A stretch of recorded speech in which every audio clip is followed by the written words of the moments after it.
Shalom, shalom, boa tarde. Hoje nós estamos no dia 30 de maio do ano de 2022. É o calendário gregoriano. Pelo nosso calendário judaico, estamos hoje no dia 29 do mês de Iyar, do ano 5782. Estamos aí em A Tarde com a Torá. Hoje, até o pôr do sol, estamos no 44º dia de Homer. É o Sefirat HaOmer.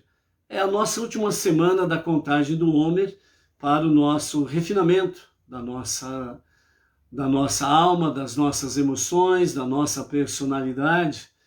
E ao pôr do sol do próximo Shabat, ao término do Shabat, então nós teremos já na sequência, após Havdalah, teremos aí a primeira noite, o primeiro dia de Shavuot, que é o dia da outorga da Torá, há 3.333 anos.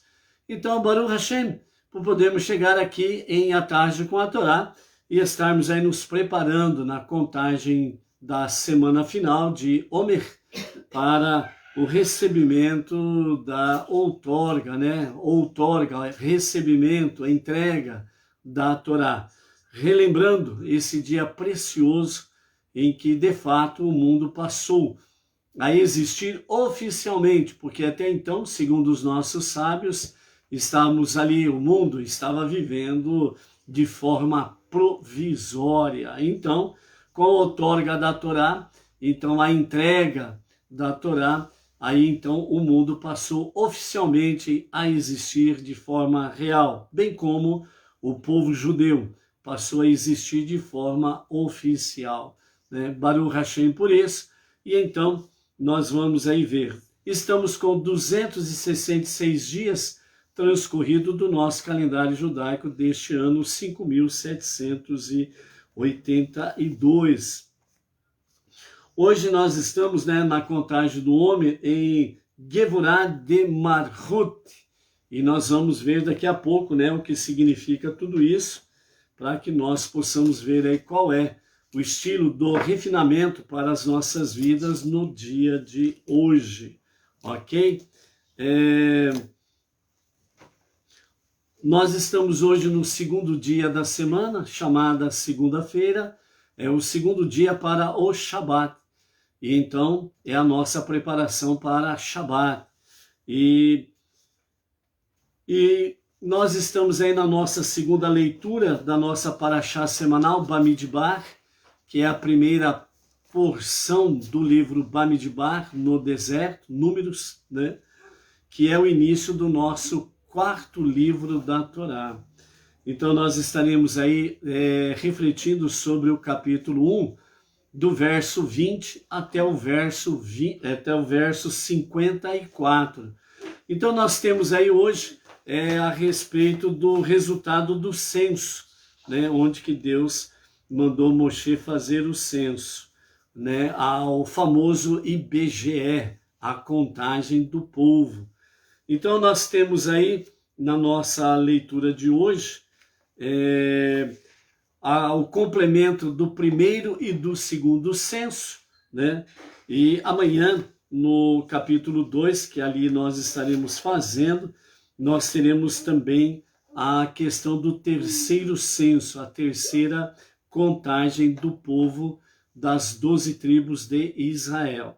E temos para cada censo, para cada contagem, um significado específico nesse sentido, que nós estaremos aí também falando nesse aspecto. E alguma coisa mais sobre Shavuot, para nos prepararmos para essa semana, para a festividade de Shavuot.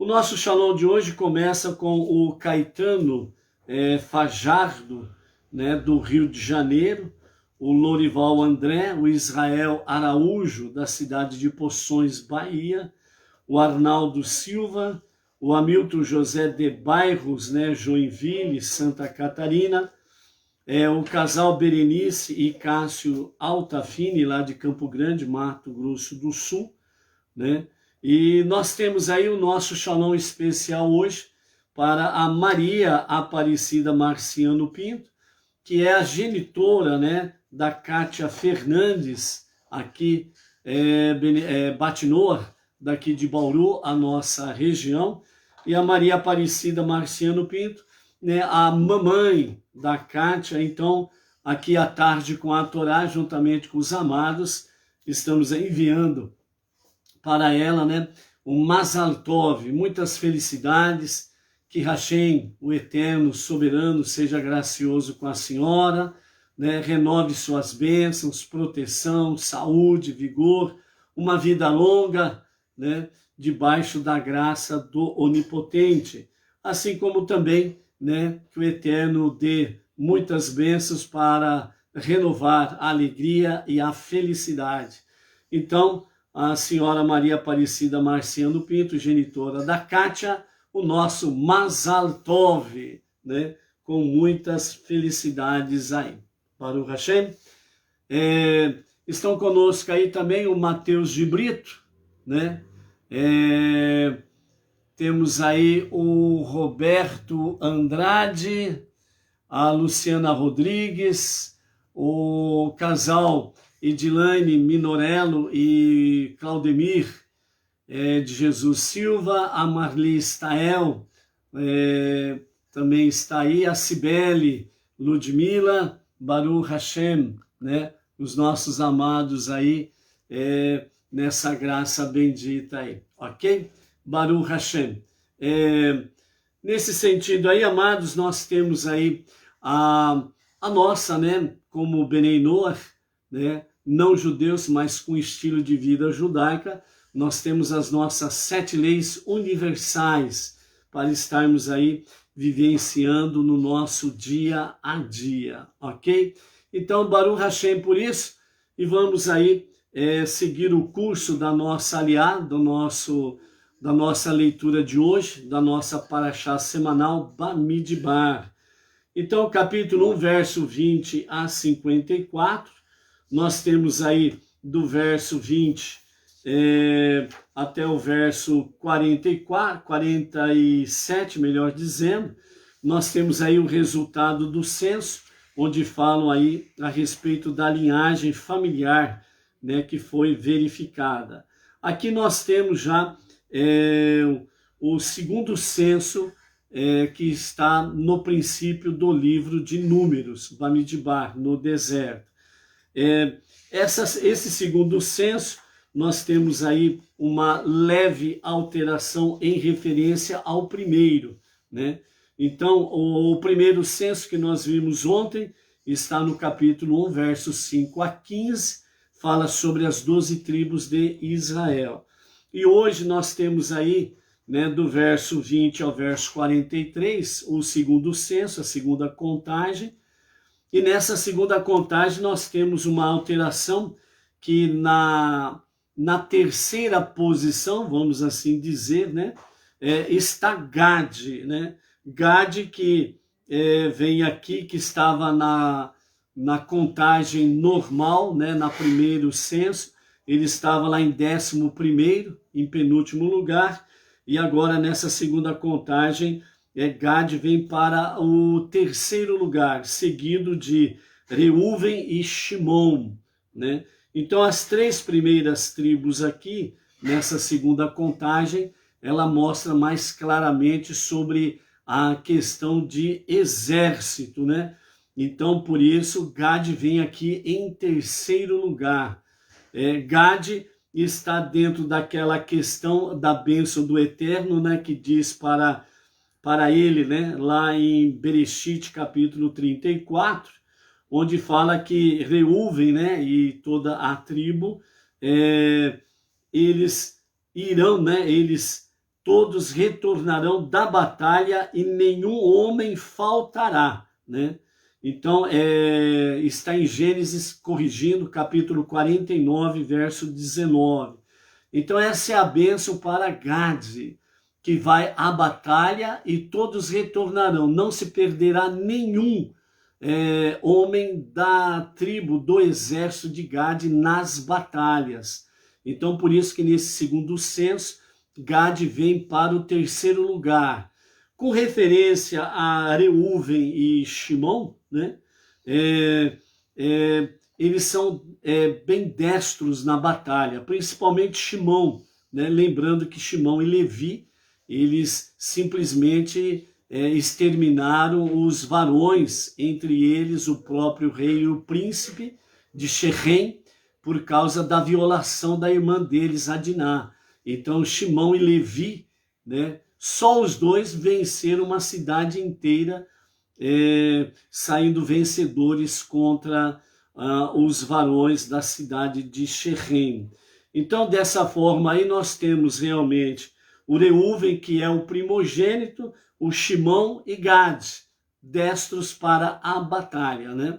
Então, é nesse aspecto aí. Depois, nós vamos ter aí o terceiro censo, que está dentro do capítulo 2, verso 3 a 31, e aí também nós vamos ter nas primeiras posições realmente alterações, né? Então, em primeiro lugar vai vir Yehudá, em segundo Isahar, terceiro Zevulun, e quarto vem Reuven, né? Que é o primogênito, agora que no terceiro censo ele está em quarto lugar. E aí depois a sequência segue normal, né? Shimon, Gad, Efraim, Menashe, Beniamim, Dan, Asher e Naphtali, ok? Esse terceiro censo, resumidamente, né, exatamente se refere à batalha que o povo sai para combater os inimigos. E na batalha, o rei, ele precisa estar à frente, que é aquele que vai comandar e que vai estar, de fato, né, à frente da batalha, né? Então, o comandante à frente da batalha, o rei à frente da batalha. E por isso, Yehudá, a quem foi dado realmente o reinado, né? Então, ele vem em primeiro lugar nesse terceiro censo aqui. Então, essas são, né, as questões dos três censos, né? O primeiro está na ordem dos líderes tribais, segundo a ordem de nascimento. O segundo vem realmente aí no sentido de aqueles que são aptos, né, a estar no alistamento do exército judaico, e por isso que Gad vem para a terceira posição. E depois o terceiro censo é exatamente sobre a questão do confronto das batalhas. Então a sequência é exatamente esta, né? Yehudá, o rei, ele vai à frente, né? Como exemplo do comandante à frente a ser seguido. Então é nesse aspecto que nós temos aí esses três censos de forma bem simples, né? Na contagem nós observamos aqui que nós não vamos ver a tribo de Levi junto com as 12 tribos, né? Por quê? Porque Levi é separado, né? Levi e Shimon, como nós vimos lá em Bereshit, em Gênesis, no capítulo 49, onde eles exterminam, né, todos os varões de Shechem, justamente porque eles violentaram Diná, a irmã deles. Então Deus ele separa Shimon de Levi, porque eles têm o modo de dizer que nós conhecemos bem, eles têm o nervo à flor da pele, né? Então no momento de ira não tem quem possa vencê-los. Então por isso Deus repartiu Levi e Shimon. Esse é um aspecto. O outro aspecto é exatamente que a tribo de Levi, nunca participou de nenhum ato idólatra. A tribo de Levi nunca se prostrou diante de um ídolo, nunca fez e não cometeu o pecado da idolatria, e entre eles o famoso pecado do bezerro de ouro. A tribo de Levi 100% não se contaminou com essa questão aí, certo? Então, quando Moshe ele desce do monte, que nós vimos lá em Shemot capítulo 32, ele viu o povo fazendo adoração ao bezerro de ouro. Então, Moshe ele diz, né? Mi Lashem Elai,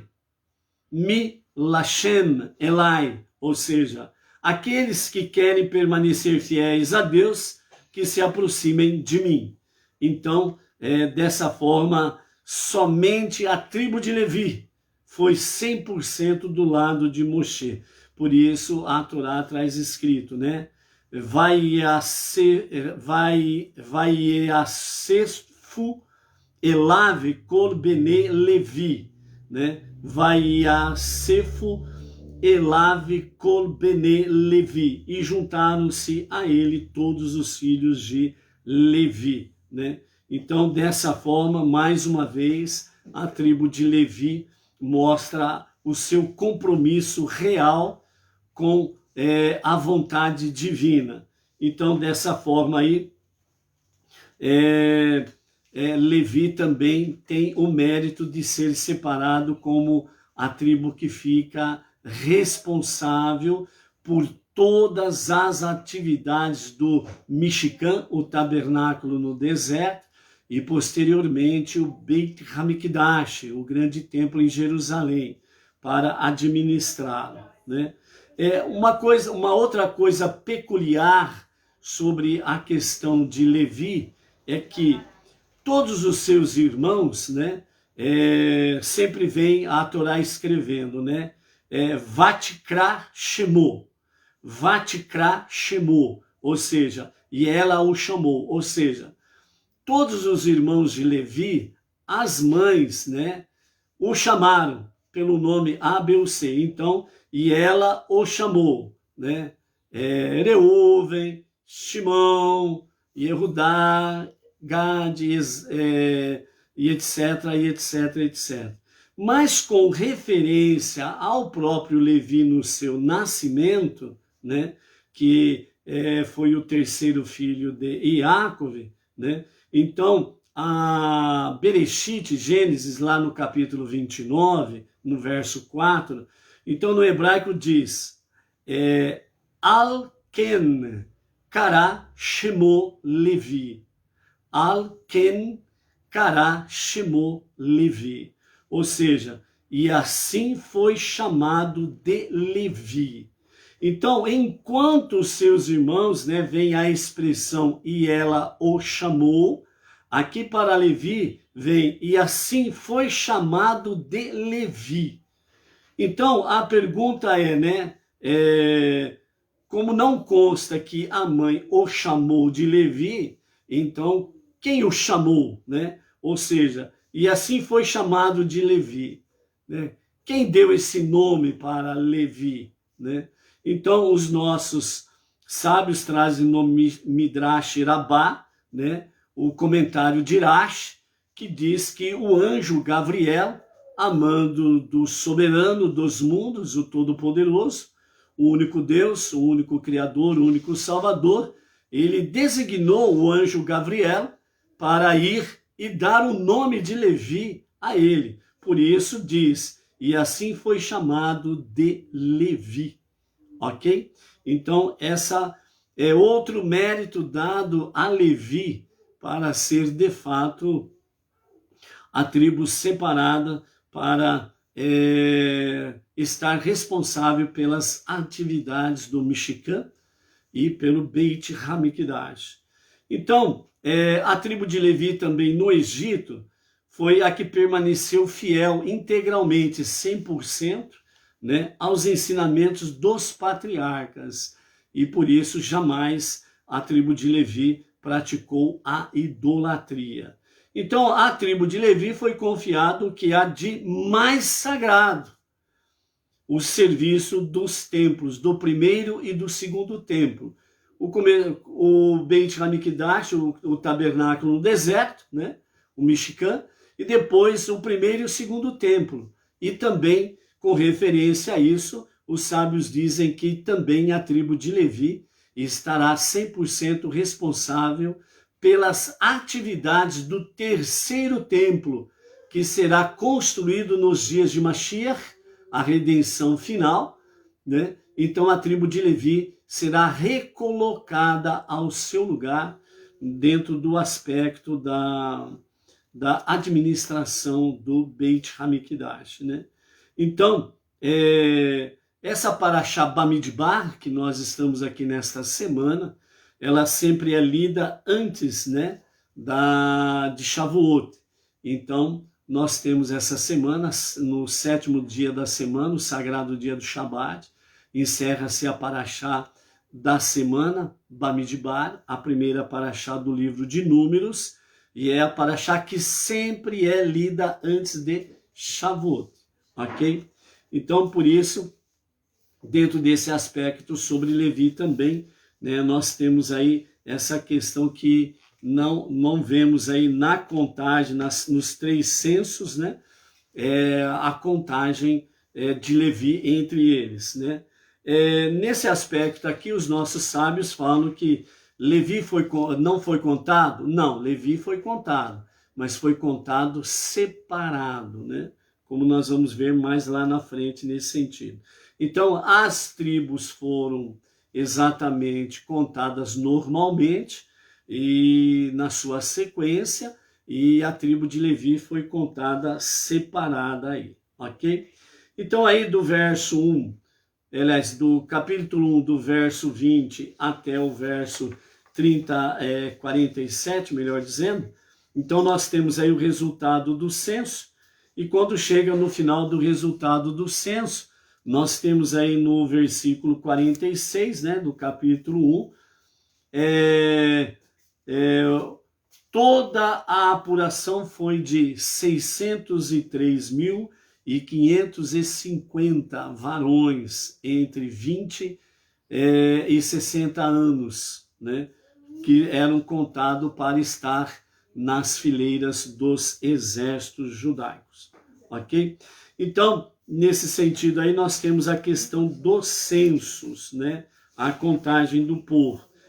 Os nossos mestres, né? Os nossos sábios falam que Deus sempre conta o seu povo, sempre está contando o povo judeu. Então, vira e mexe, nós vamos exatamente vermos essa realidade, né? Deus ordenando para que, até a posse da terra prometida, uma contagem constante. Essa contagem constante, os nossos mestres falam que Deus conta aqueles a quem Ele ama.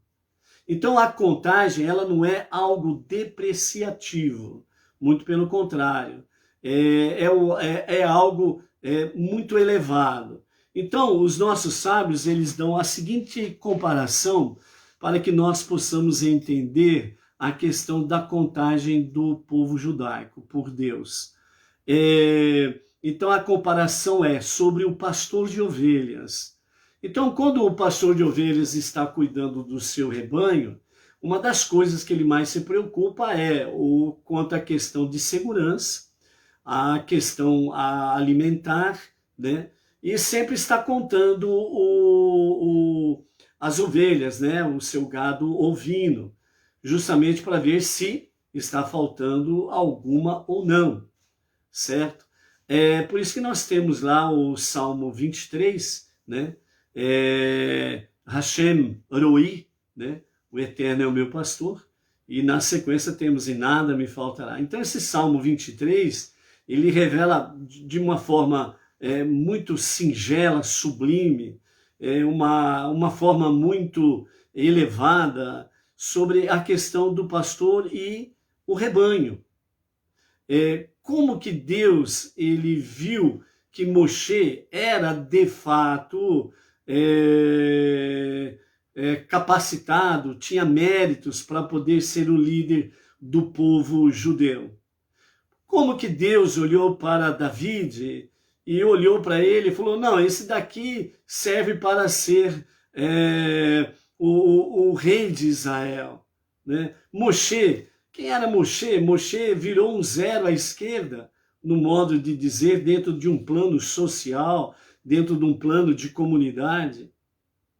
Ele foi resgatado pela filha do faraó, o Paró, né, do rio Nilo, e fala lá, né, que uma boa parte da sua vida, no começo, ele foi amamentado pela sua mãe verdadeira, né, sua mãe biológica, e depois retornou ao palácio, ao Paró, a filha do Paró. e ali foi educado dentro de tudo aquilo que o Egito de fato oferecia.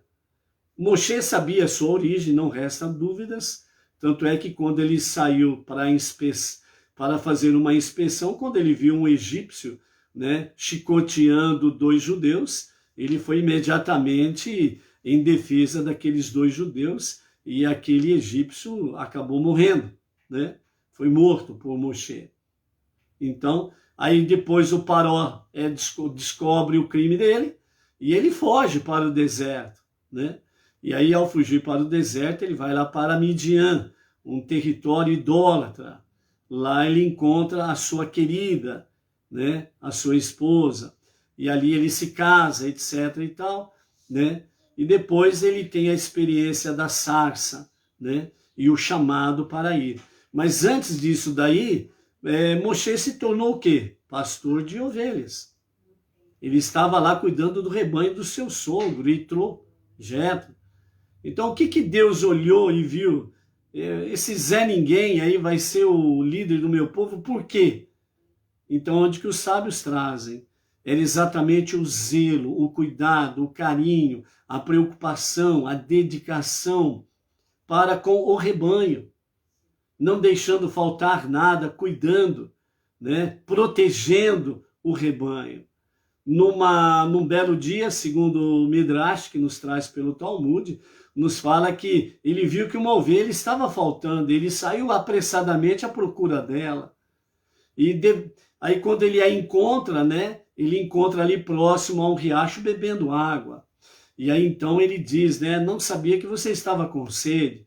Então ele espera aquela ovelha acabar de tomar a água, a hora que ela termina de beber, então ele pega em seus braços, né, e transporta a ovelha daquele ponto do riacho, e o espaço que tinha até onde estava o rebanho, ele a carregou nos braços, né, levando junto com o rebanho. E quando ele chega ali no rebanho, o que ele faz? Ele põe a ovelha no chão no meio do rebanho.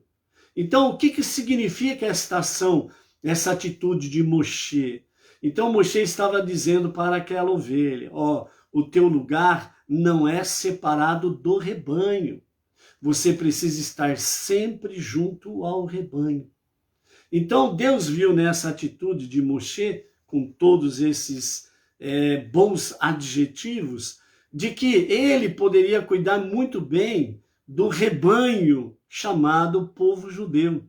E que, independente do judeu praticante ou não, segundo a vontade divina, ele sempre estaria indo em busca, em socorro, em ajudar a, vamos dizer, aquela ovelha desgarrada a somar-se com o rebanho e estar no meio do rebanho e vivendo devidamente protegido ali no meio do rebanho. Que Deus viu em David as mesmas características. David foi o filho mais desprezível, né, de toda a família de Ishai. Foi o primogênito, mas ele foi o quê? Foi desprezado. Aliás, o mais novo, né? E ele era desprezado. Ele foi jogado lá no fundo da propriedade da família para cuidar dos rebanhos, né? Que estavam lá no fundo, né? Cuidando das ovelhas lá no fundo. Então, bem lá retirado, era para ficar longe de todas as vistas. E quando vem o profeta Samuel para ungir o novo rei de Israel, passam todos os filhos de Ishai. E nenhum deles tem a confirmação divina ao profeta. E o profeta diz, está faltando um filho aí, né? Aí Ishai fala, não, nós temos lá o nosso caçula lá, ó, né, que tá lá não sei aonde lá, né? Daquele lá não tem importância nenhuma, não. É um João Ninguém, é um Zé Mané, é um zero à esquerda, etc. e tal, né? Mas o profeta disse, traga-o.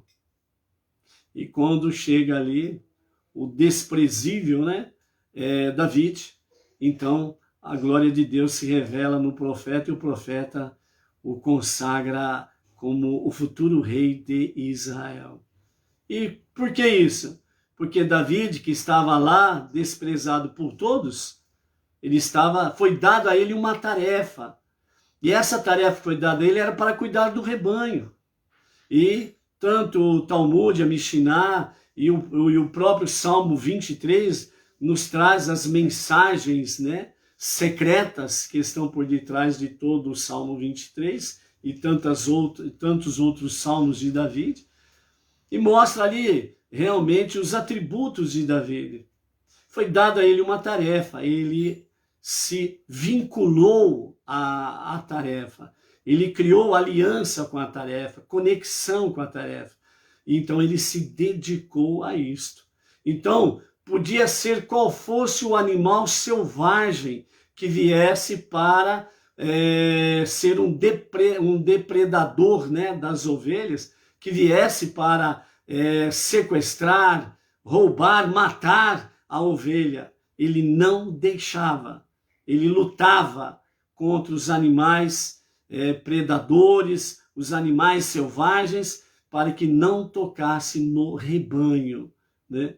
Então, essa foi uma das características de David, onde ele teve méritos para poder realmente ser escolhido o futuro rei de Israel, etc. e tal. Então, dentro de todo esse aspecto aí, nós vemos aquilo que está dentro de Sefirat HaOmer, né? A contagem para o refinamento da nossa própria alma e das nossas emoções, do nosso intelecto, que é a mãe das emoções, para nós termos o devido, né, apuramento, para que nós possamos realmente cumprir com vitalidade, vigor, coragem, persistência, perseverança, com vínculo, né, com nobreza, a nossa tarefa, a tarefa que Deus incumbiu a cada um de nós, né? Por mais simples que seja a tarefa, mas Deus confiou a você. Por mais complicada que seja a tarefa, Deus confiou a você. Então nós não podemos abrir mão das tarefas que Deus nos confiou. E nós precisamos manter esse vínculo e seguirmos em frente. Então, dentro desse aspecto aí, né, amados, nós temos de fato que Deus, ele está realmente olhando atentamente para todas as nossas atividades, né, as nossas ações. Não existe tarefa insignificante, não existe tarefa que seja desprezível. Deus, ele honra aqueles que cumprem realmente com fidelidade as suas tarefas, né? E esses são dois exemplos de Moshe e David, nesse aspecto aí, para que nós possamos ter essa visão na nossa jornada monoteísta, com fundamento judaico e com orientação rabínica, ok? Então, esta aí é uma das grandes bênçãos que nós temos aí. A partir do versículo 48 do capítulo 1, então nós vamos aí até o versículo 54, encerrando o capítulo 1, onde nós temos aí de fato sobre a função dos levitas, né? Então a função dos levitas, né, ela nos fala sobre, por exemplo, né, um dado que nós precisamos ter aqui, dentro desse aspecto aqui, é que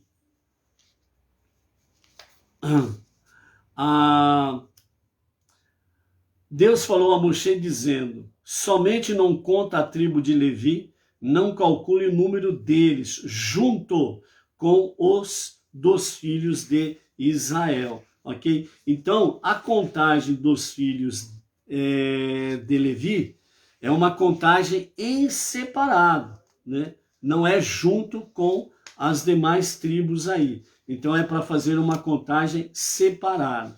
E aí quando nós nos damos conta, né, e chegamos lá no capítulo 3, que nós vamos ver na continuidade, mas dando uma avançada aí para a gente ter uma noção, lá no capítulo 3, verso 39, nós temos lá o total da apuração dos levitas varões de 1 mês ou mais, cuja linhagem familiar foi verificada, contados por Moshe e Arão, pela palavra de Deus, foi de 22 mil.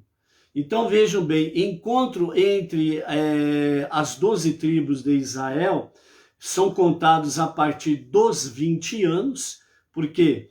Porque essa é a idade compatível para fazer parte do exército, para estarem alistados no exército. Enquanto que a contagem dos levitas é a partir de 1 mês de idade. Por quê? Porque o levita está a serviço de Hashem, a serviço constante de Hashem. Então, a partir de 30 dias, a partir de 1 mês, o levita é contado, porque ele já está a serviço de Hashem. Então, por isso, a linhagem dos filhos de Levi foram de 22 mil, capítulo 3, verso 39, ok? Então, aqui, Deus falou a Moshe para contar em separado. Você aponte os levitas como responsáveis pelo tabernáculo do testemunho, que é o caso do mexicano deserto, e posteriormente o Beit HaMikdash em Jerusalém, por todos os seus utensílios e por tudo que pertence a eles. Eles carregarão o tabernáculo e todos os seus utensílios, e eles servirão nele, e eles acamparão ao redor do tabernáculo. Então, nós temos aqui que tudo com referência ao tabernáculo no deserto era somente para eles fazerem o transporte de tudo aquilo que estava conectado com o tabernáculo. As demais tribos, elas ficavam ao redor da tribo de Levi e ao redor na onde era montado o tabernáculo ali no deserto. Então, as tribos ficavam em torno, Levi mais ao centro e o tabernáculo no centro de todos eles.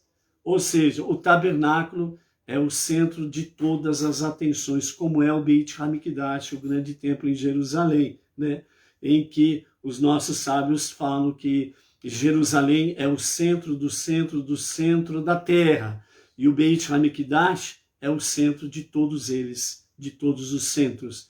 Ou seja, é para onde deve verter as nossas atenções e o nosso serviço para Deus, onde está, né, a fonte do portal celestial aberto para alcançar o povo judeu e, através do povo judeu, as nações, ok? Então, nós temos essa graça bendita aí sobre a questão dos levitas, né? Então, o principal papel dos levitas, segundo o pensamento racídico, era o estudo da Torá, além da administração, mas o ponto central era o estudo da Torá. Eles foram separados para ensinar o público sobre seus modos moralmente elevados e as suas leis justas, como diz Maimônides, né? Nos seus escritos, o fim das leis, dos anos sabático e do jubileu. Em contraste, o caminho espiritual da maioria dos judeus é dominado pela observância prática dos mandamentos. Então, as mitzvot foram dadas com o número de 613 e tem regras rígidas sobre sua observância. Então, a Torá, por outro lado, ela é ilimitada, e no sentido que transcende as barreiras deste mundo, no sentido de ir além de qualquer limite, além de qualquer fronteira, além do universo. Então, dessa forma, ela transcende todas as barreiras, de forma que se uma pessoa estuda as leis de uma oferenda queimada, por exemplo, isso é como se ela sacrificasse uma oferenda queimada, né, diante do soberano.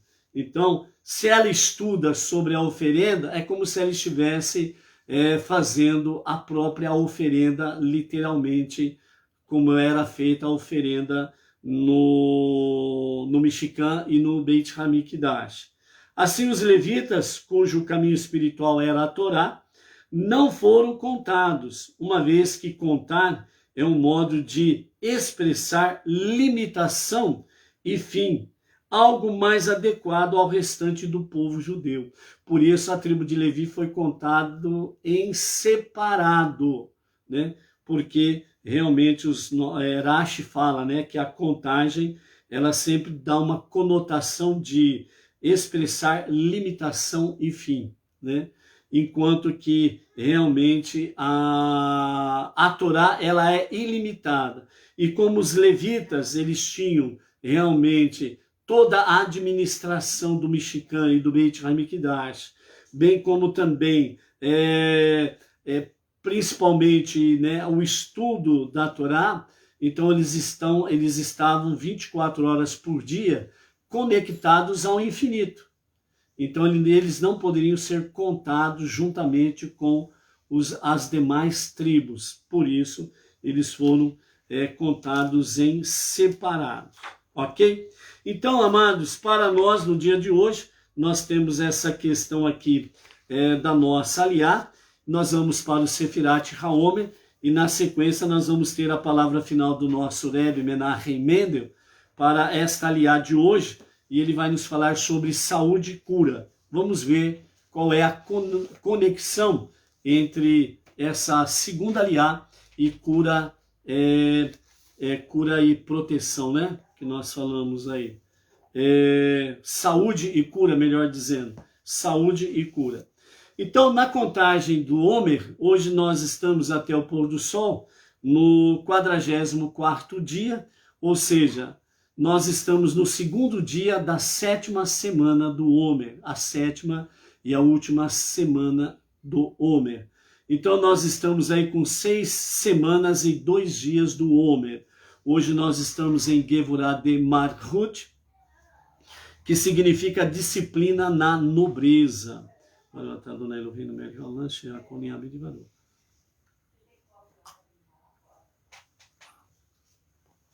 Então os nossos sábios nos falam da seguinte forma: examine a disciplina de sua soberania e liderança. Embora a soberania seja amorosa, necessita ser equilibrada com disciplina. A liderança efetiva é construída sobre a autoridade e a disciplina. Há um outro fator de disciplina na soberania: determinar a área sobre a qual você tem competência e autoridade, né? Então, nesse sentido, aí significa que nós precisamos realmente aí, né, descobrir os nossos talentos, os nossos bons atributos e fortalecer isso e seguir em frente. As perguntas para reflexão: eu reconheço quando sou uma autoridade? Eu exerço autoridade em situações não justificadas? Estou consciente de minhas limitações, assim como de minhas forças? Eu respeito a autoridade dos outros? Dignidade também requer disciplina. Uma pessoa digna precisa manter um certo grau de reserva, né? Então, isso daqui mostra, né, que não pode ser aquela pessoa, né, que fica aí com brincadeiras, fica aí, fala até pelos cotovelos, como diz o outro, e por aí afora vai, né? Então, precisa sempre ter moderação, precisa realmente estar assim, um pouco mais reservado, né? Ouvir um pouco mais, falar adequadamente, com sabedoria, com palavras de autoridade, palavras ungidas, né? E por aí afora vai. Então, por isso, sempre manter um grau de reserva. O exercício do dia é: antes de tomar uma posição de autoridade em qualquer assunto, pare e reflita se você tem o direito e a habilidade para exercer autoridade nessa situação específica. Para entendermos isso, é o seguinte, por exemplo, né, tem aí o secretário da saúde. E aí, então, o executivo nomeia para exercer, né, a Secretaria da Saúde um pedreiro. Vai dar certo? Não vai. Por quê? Porque o pedreiro não é habilitado para cuidar da saúde. Então vai cuidar da saúde quem? Quem é habilitado, que conhece saúde, etc. e tal, tem cursos sobre saúde, seja um médico, seja e o ideal um médico, né? Um bom médico, atencioso, né? Que realmente honra o seu juramento em prol da vida, né? Não em prol de outras coisas, né? E por aí afora vai, né? Um enfermeiro ou enfermeira padrão, etc. e tal, dentro desse aspecto vai cuidar da saúde, né? Obviamente. É a mesma coisa dentro do campo aí jurídico, né? De uma repartição, tem o departamento jurídico. Não adianta querer colocar lá no departamento jurídico, né? Aquela pessoa que faz o cafezinho, né? Não vai dar certo. Não tem conhecimento para isso, etc. e tal, né? Então, por isso, fala sobre essa questão, né? No sentido exercer autoridade nessa situação específica, né? É a mesma coisa no inverso, né? O médico, o advogado, ele não vai chegar para o pedreiro e vai falar para ele, ó, não coloca cimento na massa não, coloca farinha, né? Coloca aí uns comprimidos aí que são de vitaminas para fortalecer a massa, né? Por exemplo, né? Então não vai dar certo essa história aí, né? Então é exatamente aquela questão. Cada um com seus dons, seus atributos, cada um nas suas funções, e aí a engrenagem ela funciona adequadamente, né? Sem violar o espaço e o direito um do outro, mas com todo o respeito, ok? Então é nesse sentido que nos fala a disciplina na nobreza, ok?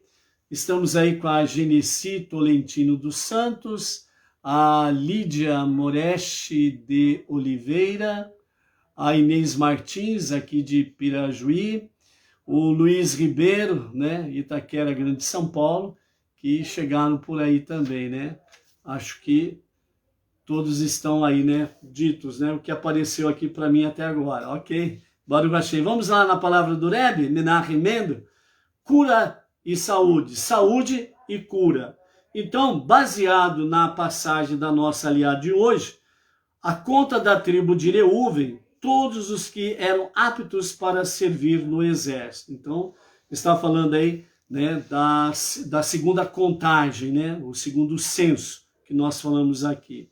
Então vejam bem, o nosso Rebbe Menachem Mendel, ele traz para nós, né, os conhecimentos sobre como que fala, os conhecimentos sobre a Mishnah, o Talmud, a Torá oral, para nos falar sobre questão de saúde e cura dentro desse aspecto aqui. Então, ele nos fala da seguinte forma, né? O Marcos Santos chegou aí, de Santa Adélia, Paraná também, Baruch Hashem. Todos os judeus que se encontravam doentes ou aleijados se curaram de maneira milagrosa quando houve a outorga da Torá. E graças à proteção das nuvens de glória, todos se mantiveram saudáveis ao longo da sua viagem à terra de Israel, apesar das condições adversas do deserto. Vemos aqui que, em virtude da sua conexão com Deus, expressada através do estudo da Torá e do cumprimento dos seus mandamentos, o povo judeu não estava limitado pelas leis da própria natureza. Além disso, sua capacidade de superar a natureza era evidente. Ela transparecia não somente em questões espirituais, mas também em sua saúde e bem-estar físico. Isto é tão certo hoje como o era quando a Torá foi entregue ao Monte Sinai. À medida que vivemos nossas vidas de acordo com as regras da Torá, também seremos abençoados com saúde espiritual e física, apesar dos muitos obstáculos que apresentam as leis da natureza. Então, nessa palavra do nosso Rebbe Menachem Mendel, ele traz para nós que a nossa saúde e cura, ela está de fato baseada e alicerçada em nós estarmos e permanecermos no caminho da Torá e dos seus mandamentos. Fazendo isso, Deus cuida de cada um de nós. E nós vamos tendo aí, sem sombra de dúvidas, a graça e a proteção divina. Por isso que os nossos rabinos, os nossos sábios falam, né? Quando nós temos um problema de saúde, para nós procurarmos um bom médico e atencioso, seguirmos as suas recomendações e não se esquecendo que acima do médico está Deus, que vai nos trazer a cura completa. Ou seja, dentro desse aspecto, aquilo que a Torá fala e que os nossos sábios ensinam é, de fato, o ser humano agindo de acordo com a sua natureza, dentro do aspecto deste mundo inferior, certo? Seguindo as leis da própria natureza e dessa forma, em unidade, em aliança, em conexão com Deus, então Deus faz a parte dele e traz realmente saúde e cura. Por isso, seja forte, seja luz, seja sempre aquele que está com Hashem na nossa jornada do dia a dia, uma mente sã para um corpo sadio.